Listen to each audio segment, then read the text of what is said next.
Welcome to Athenty AI. Today, we're diving into a topic that affects all of us: potentially unwanted programs, or PUPs. What are they, and why should you care? Let's find out. So, first things first, what exactly are potentially unwanted programs?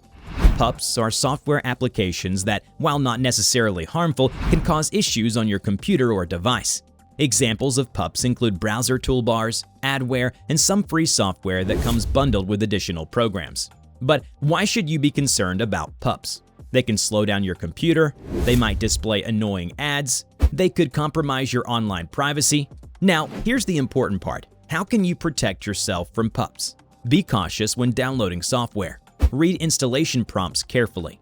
Use reliable antivirus software. Furthermore, it's crucial to safeguard your personal identifiable information using a trusted identity verification and authentication platform such as Athenty.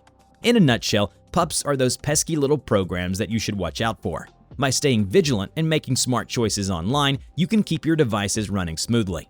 And that's it for this one. Hopefully, you learn why it's important to start using Athenty.